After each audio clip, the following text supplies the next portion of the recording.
اعوذ باللہ من الشیطان الرجیم بسم اللہ الرحمن الرحیم وَإِذَا قِيلَ لَهُمْ لَا تُفْسِدُوا فِي الْأَرْضِ قَالُوا إِنَّمَا نَحْنُ مُصْلِحُونَ صدق اللہ العظیم وصدق رسولہ النبی الکریم الامین اللہم صلی علی سیدنا و مولانا محمد معدن الجود والکرم وآلہ وصحبہ وبارک وسلم الصلاۃ والسلام علیک یا سیدی یا رسول اللہ وعلی آلک واصحابک یا سیدی یا حبیب اللہ۔ حمد و صلاۃ کے بعد روحانی مسائل میں سے ایک بڑا مسئلہ ہوتا ہے تملق کا مسئلہ، چاپلوسی کرنا۔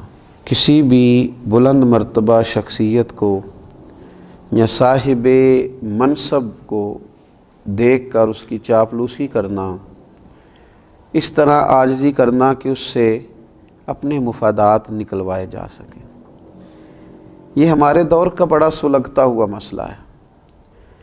ہمارے ہاں تو جو زیادہ اچھی وزارت لینا چاہے اس کے لیے زیادہ اچھا چاپلوس ہونا ضروری ہوتا ہے۔ حضرت سعدی شیرازی رحمۃ اللہ علیہ فرمایا کرتے تھے کہ لکڑی کو گھن کھاتا ہے، بڑے لوگوں کو چاپلوسی کھا جاتی ہے، خوشامد کھا جاتی ہے۔ چاپلوسی کرنا، جھوٹی تعریفیں کرنا، یہ روحانی مسائل میں سے ایک بڑا مسئلہ ہے۔ اللہ تبارک و تعالیٰ نے قرآن مجید میں منافقین کی ایک بات کا ذکر فرمایا۔ وَإِذَا قِيلَ لَهُمْ لَا تُفْسِدُوا فِي الْأَرْضِ، جب ان سے کہا جائے نا کہ زمین میں فساد نہ پھیلاؤ، قَالُوا إِنَّمَا نَحْنُ مُصْلِحُونَ، کہتے ہیں ہم تو سنوارنے والے ہیں، ہم تو صلح جو لوگ ہیں۔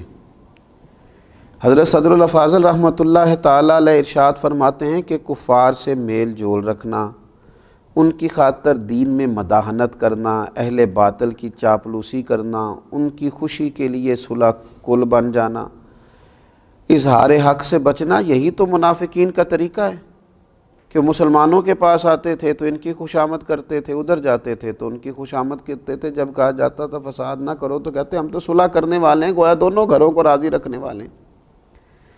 چاپلوسی کرنا، خوشامد کرنا اور ناجائز کرنا۔ اگر آپ کسی شخص کو اچھا جانتے ہیں تو اس کے لیے خیر کے جملے کہیں، لیکن اس کی پشت کے پیچھے بھی تو کہے جا سکتے ہیں۔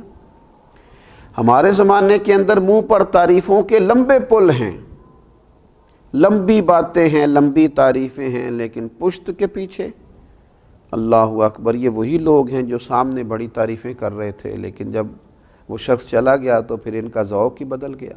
تو یہ ایک بڑا عجیب مسئلہ ہے۔ یہ کون لوگ کرتے ہیں یہ کام؟ زیادہ تر یہ وہ لوگ کام کرتے ہیں جن کی طبیعت آرام پسند ہوتی ہے، خود محنت نہیں کرنا چاہتے، کسی کی چاپلوسی کر کے، کسی کی خوشامد کر کے اپنے معاملات زندگی چلانا چاہتے ہیں، خود مشقت کا رستہ اختیار نہیں کرتے۔ کچھ لوگ ایسے ہوتے ہیں جنہیں منصب چاہیے ہوتا ہے تو وہ کسی صاحب منصب کی اتنی رج کے تعریف کرتے ہیں، اتنا اس کے پیچھے چلتے ہیں، اتنا آگے لے جاتے ہیں، اس کی کسی غلطی کو غلطی ماننے کو تیار نہیں ہوتے۔ صرف اتنی بات ہوتی ہے کہ اس صاحب منصب کے ساتھ ملوں گا تو کوئی چھوٹا موٹا عہدہ مجھے بھی مل جائے گا۔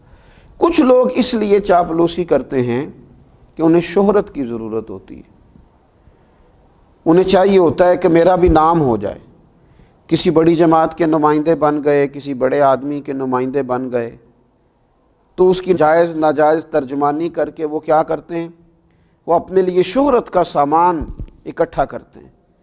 یہ لوگ ایسے ہوتے ہیں کہ جن کی پھر کوئی اپنی زندگی نہیں رہتی، کوئی اپنی شخصیت نہیں رہتی، کوئی ان کا اپنا وقار نہیں رہتا۔ ہاں، اگر تم نے تعریف کرنی ہے، اگر تم نے کوئی بات کرنی ہے تو رب رسول کی کرو، حضور کے صحابہ کی عظمت بیان کرو، نبی پاک کی اولاد پاک کا ذکر کرو، اولیاء اللہ کا ذکر کرو، دین اسلام کی تعریف کرو، دین کی حمایت کرو، دین کے بارے میں لوگوں کو آگاہی دو۔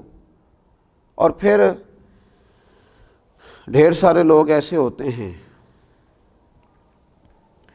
کہ جب وہ کسی کی تعریف کر رہے ہوتے ہیں تو پھر انہیں اس کی تنقید بھی کرنی پڑتی ہے اس پر جو اس کا مخالف ہوتا ہے، اس کے دشمنوں کے بارے میں انہیں برا رویہ بھی اختیار کرنا پڑتا ہے۔ اس کا لازمی نتیجہ یہ نکلتا ہے کہ پھر یہ عداوتیں پھیلاتے ہیں، نفرتیں پیدا کرتے ہیں، بہت سارا نقصان ان کی وجہ سے ہوتا ہے۔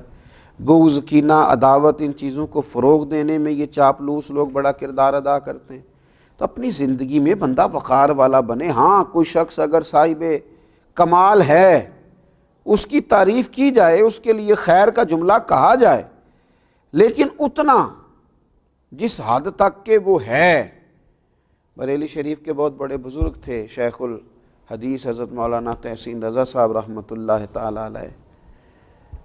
مجھے کچھ ان پر لکھنے کا موقع مل رہا تھا تو میں نے لکھ دیا کہ حضرت تہجد کے وقت اٹھتے ہیں، تہجد پڑھتے ہیں۔ میری ان سے بڑی عقیدت تھی۔ تو حضرت صدر العلماء رحمۃ اللہ تعالی علیہ مجھے فرمانے لگے، مجھے فون آیا ان کا، کہنے لگے میں تہجد کی نماز نہیں پڑھتا، میں رات کو دیر تک مجھے مطالعہ کرنا پڑتا ہے، صبح چونکہ مجھے اسباق پڑھانے ہوتے ہیں تو میں رات ہی کو کچھ نوافل ادا کر کے لیٹتا ہوں۔ الحمدللہ سالوں بیت گئے ہیں، فجر کی نماز تو کیا جماعت بھی میری کبھی قضا نہیں ہوئی، جماعت سے فجر پڑھتا ہوں، لیکن تہجد میں پابندی سے نہیں پڑھ پاتا، میں اٹھتا ہوں۔ وہ بات لکھو جو خوشامد کے دائرے میں نہ جائے، جو ایسی نہ ہو جو خلاف واقعہ ہو۔ ہمارے بزرگ اس کو سختی سے ناپسند کرتے، سختی سے۔ ہم نے دیکھا، کچھ مشائخ کو دیکھا، اگر کسی شخص نے مبالغہ آرائی کے ساتھ ان کی تعریف کی تو انہیں روک دیا، انہوں نے کہا نا بھائی میں اس منصب کا اہل نہیں ہوں، مجھے صرف وہ کہو اس منصب کا میں اہل ہوں۔ لیکن یہاں خوشامد ہے کہ بڑی لمبی چوڑی ہے۔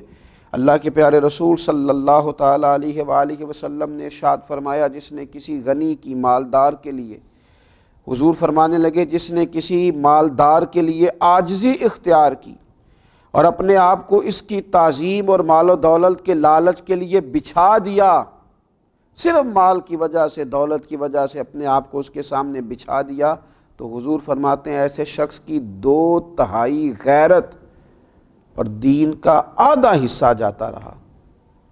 2/3 غیرت چلی گئی، آدھا دین چلا گیا، کیونکہ اس نے مالدار کے سامنے خوشامد کر دی، اس نے جناب اس کے سامنے اپنے آپ کو جھکا دیا۔ ہاں، ایک جگہ خوشامد کرنے کی اجازت دی میرے نبی پاک صلی اللہ علیہ وسلم، حضور نے اجازت دی۔